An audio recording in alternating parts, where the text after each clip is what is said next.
P TV के मारूफ मज़ाहिया programme 50-50 से शोहरत हासिल करने के बाद कॉमेडी किंग का लक़ब हासिल करने वाले इस्माइल तारा ने अपने फ़न अदाकारी से न सिर्फ ड्रामों बल्कि फ़िल्मी दुनिया में भी खूब नाम कमाया और 73 साल की उम्र में अपनी वफ़ात तक फील्ड में मुतहर्रिक रहे। तारा 16 नवंबर 1949 को पाकिस्तान की आज़ादी के महज 2 साल बाद कराची में पैदा हुए। इब्तिदाई तालीम मुकम्मल करने और ज़िंदगी को आगे बढ़ाने के ख्वाब आंखों में सजाए इस्माइल तारा ने अदाकारी के मैदान में कदम रखने का फैसला किया। 1980 में फ़न अदाकारी से वाबस्ता होने के बाद इस्माइल तारा ने सैकड़ों ड्रामों और फिल्मों में काम करने के अलावा थिएटर में भी कई लाजवाब किरदार अदा किए। ताहम इन्हें असल शोहरत और पहचान 1980 की दहाई में पीटीवी के मज़ाहिया खाकों के प्रोग्राम 50-50 से मिली। इन्हें बेहतरीन कॉमेडियन के दर्जनों अवार्ड से भी नवाजा गया। 50-50 में माजिद जहांगीर और ज़ेबा शहनाज के साथ इनकी जोड़ी बहुत कामयाब साबित हुई। इस्माइल तारा ने टीवी के अलावा 14 पाकिस्तानी फिल्मों में भी काम किया।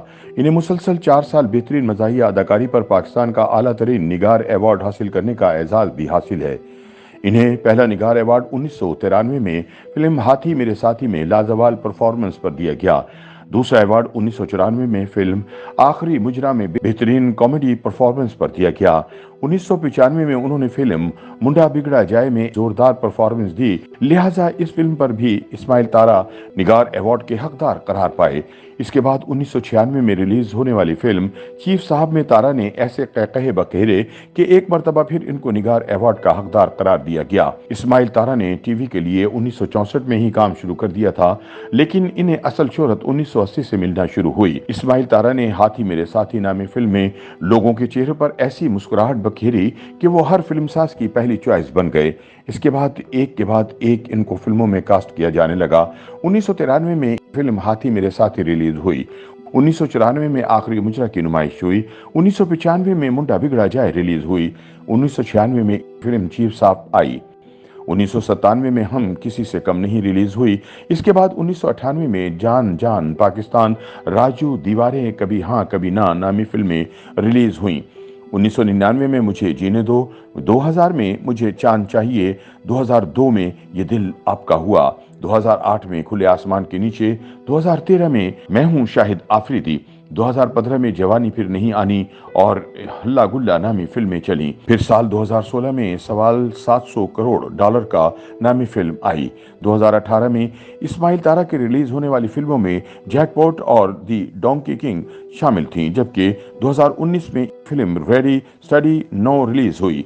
इन तमाम फिल्मों में इस्माइल तारा ने मज़ाहिया अदाकारी की और फिल्म बीनों को हंसी से लोटपोट कर दिया।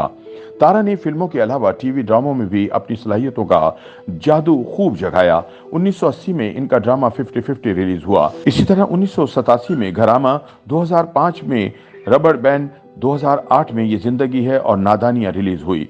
2012 में 1-1 टिकट, पाक वाला, दिल्ली कॉलोनी चले। फिर 2013 में औरंगी की अनवरी और बुलबुले रिलीज हुए। 2018 में जिनकी आएगी बारात, मिर्चियां और नमक पारे नामी ड्रामे आए। साल 2019 में इनके 2 ड्रामे बर्फी लड्डू और भाई भाई रिलीज हुए, जबकि साल 2022 में इनका आखिरी ड्रामा वो पगली से रिलीज हुआ, जिसमें इनकी परफॉर्मेंस को खूब सराहा गया। इस्माइल तारा ने फिल्म और टीवी के साथ साथ स्टेज कॉमेडी में भी खूब नाम कमाया। इनका पहला स्टेज ड्रामा सोने की चिड़िया था, जिसको काफी सराहा गया। इस्माइल तारा ने कार्टून फिल्म डोंकी राजा में चाचा के किरदार की डबिंग की, जिसको फिल्म बीनों ने काफी पसंद किया। ताहम बदकिस्मती से इसी दौरान इस्माइल तारा गुर्दों के मर्ज में मुब्तला हो गए और 24 नवंबर 2022 को ये अजीम कॉमेडियन दुनिया से रुखसत हो गया। YouTube पर गूगली न्यूज देखने के लिए youtube.com की सर्च बार में गूगली न्यूज टीवी टाइप करें। गूगली न्यूज के पेज पर सुर्ख रंग के सब्सक्रिप्शन वाले बटन पर क्लिक करना ना भूलिए। YouTube पेज पर अपलोड होने वाली वीडियोस से बाखबर रहने के लिए बेल आइकन पर क्लिक कीजिए। आपको हर नई वीडियो के बारे में नोटिफिकेशन मौसूल हो जाएगा।